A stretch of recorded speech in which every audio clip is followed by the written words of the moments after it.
बोलिए रास रासेश्वर भगवान की जय, वल्लभाधीश की जय, गोसाई जी परम दयाल की जय, श्री गुरुदेव की जय, लाडले लाल की जय, गिरिराज धरण की जय, बाल कृष्ण लाल की जय, श्याम सुंदर श्री अमने महारानी की जय, रजरानी की जय, रस रानी की जय, श्री राधिका रानी की जय।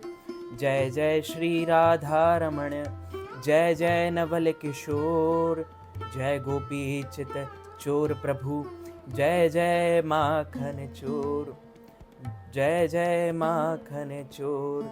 आपको और आपके पूरे परिवार को माघ मास की सबसे बड़ी पूर्णिमा की हार्दिक शुभकामनाएं एवं बधाइयाँ। भगवान श्री लक्ष्मी नारायण जी का परम प्रिय आशीर्वाद आप सभी के ऊपर बना रहे। साल भर में 12 पूर्णिमा मनाई जाती है। पुराणों में माघ महीने की पूर्णिमा का विशेष महत्व हमारे पुराणों एवं धर्म ग्रंथों में बताया गया है, क्योंकि इस दिन संगम किनारे किया जाने वाला कल्पवास समाप्त होता है। कहते हैं माघ पूर्णिमा पर गंगा, जमुना और सरस्वती का जल अमृत तुल्य हो जाता है और अमृतमय हो जाता है। जो श्रद्धालु इसमें आस्था की डुबकी लगाते हैं वह समस्त पापों से मुक्त होकर जीवन में सुख भोगते हैं। इस साल माघ पूर्णिमा 2025 पर महाकुंभ के अमृत स्नान का शुभ संयोग भी बन रहा है। ऐसे में इस दिन का विशेष महत्व 2 गुना बढ़ जाता है। माघ पूर्णिमा 12 फरवरी 2025 बुधवार के दिन मनाई जाएगी। इस दिन कुंभ संक्रांति का विशेष पर्व और गुरु रविदास जयंती का विशेष पर्व बन रहा है। इसी दिन महाकुंभ का चौथा अमृत स्नान किया जाएगा। यदि आप लोग अभी तक महाकुंभ में आस्था की डुबकी नहीं लगा पाए हैं तो यह सुनहरा मौका है। आप अवश्य वहां पर जाइए। प्रयागराज, तीर्थराज प्रयागराज, वहां पर श्री गंगा जी में स्नान करके अपने सभी पापों को नष्ट कीजिए। पूर्णिमा के दिन सूर्य और चंद्रमा के गुरुत्वाकर्षण बल के प्रभाव से समुद्र के ऊंचे ऊंचे ज्वार आते हैं। इसके अलावा यह दिन सकारात्मक ऊर्जा और आध्यात्मिक शांति प्रदान करने के लिए उत्तम माना जाता है। अब माघ पूर्णिमा तिथि की जो शुरुआत होगी वो 11 फरवरी 2025 को शाम 6:55 पर होगी और माघ पूर्णिमा तिथि का जो समापन होगा वो 12 फरवरी 2025 को रात 7:22 पर होगा। इसको आप अपनी डायरी में नोट कर लीजिए या किसी पेन या पेपर पर नोट कर लीजिए। ब्रह्म मुहूर्त सुबह 5:19 से सुबह 6:10 पर होने वाला है। अब जो पूजा का शुभ मुहूर्त है वो सुबह 7 बजे से 2 बजे तक रहेगा और सुबह 9:49 ये शुरुआत हो जाएगा। चंद्रोदय का समय शाम 5:59 पर होगा और लक्ष्मी पूजा का जो शुभ समय रहेगा प्रातः 12:09 से प्रातः 1:01 पर 13 फरवरी 2025 को ये रहने वाला है। ये माघ माह का अंतिम एवं सर्वोत्तम दिन माना जाता है। माघ पूर्णिमा पर लोग संगम स्थान और स्थल पर त्रिवेणी पर पवित्र स्नान और दान दक्षिणा, गौदान तथा हवन आदि धार्मिक अनुष्ठान करते हैं। बंधुओं, इसके अलावा ऐसा माना जाता है कि इस दिन महीने में देवी देवता स्वर्ग लोक से धरती लोक यानी पृथ्वी लोक पर कुछ समय बिताने के लिए आते हैं।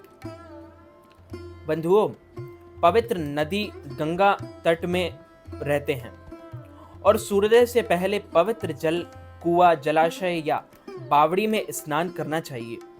मंत्र का जाप करते हुए सूर्य भगवान को अर्घ्य दें। माता पिता को प्रणाम करें, तुलसी जी का पूजन करें, हवन करें। इस दिन कोई भी ऐसे गलत कार्य नहीं करना चाहिए, पाप आचरण नहीं करना चाहिए जिसकी वजह से हमारा व्रत खंडित हो। व्रत का संकल्प लेकर भगवान मधुसूदन या कहें तो भगवान श्री कृष्ण की पूजा अर्चना करें। ब्राह्मणों और जरूरतमंदों को भोजन कराएं और दान दें। काले तिल का दान अवश्य करें। पितरों का तर्पण अवश्य करें और गायत्री मंत्र या ओम नमो नारायण मंत्र का 108 बार जाप जरूर करें। या सत्यनारायण भगवान का कथा अवश्य सुने या अपने घर में करवाएं।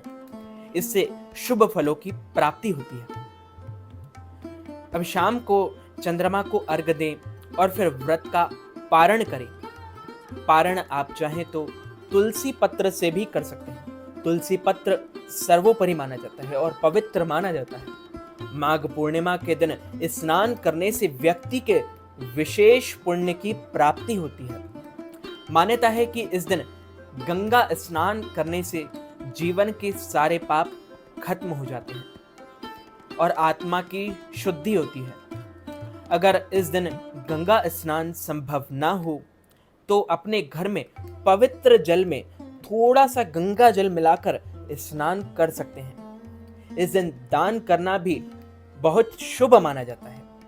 माघ पूर्णिमा के दिन जरूरतमंदों को अन्न का, वस्त्र का, धन का, भोजन का दान करने मात्र से जीवन में सुख, शांति और समृद्धि का वास सदैव बना रहता है और माता लक्ष्मी तो आपके घर में हमेशा टिकी रहती है, हमेशा वास करती है, निवास करती है।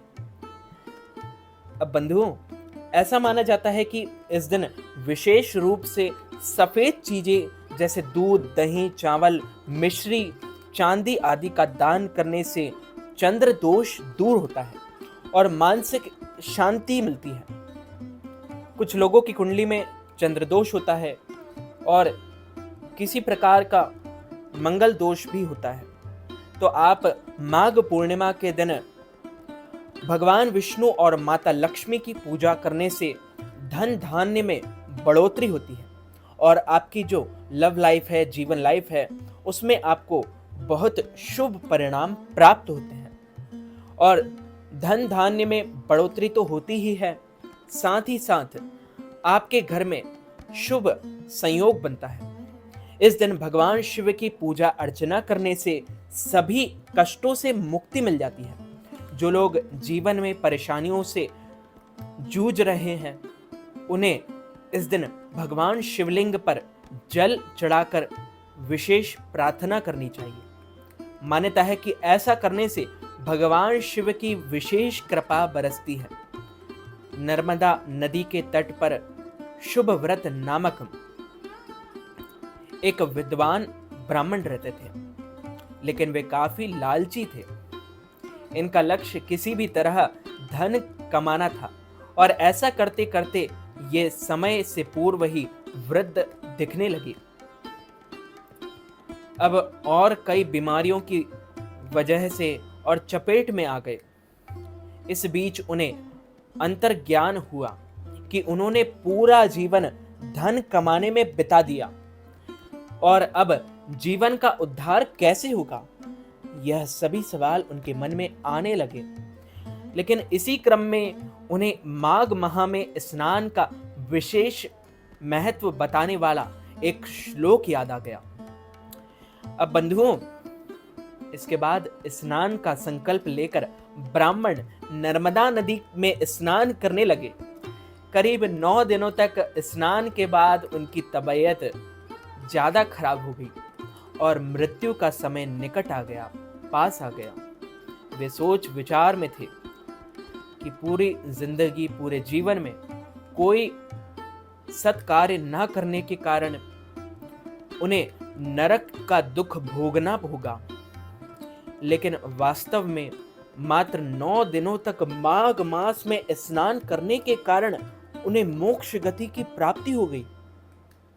अब ऐसा करने से हमें मोक्ष मिल सकता है, तो हम अवश्य ही पूर्णिमा पर व्रत जरूर रखेंगे।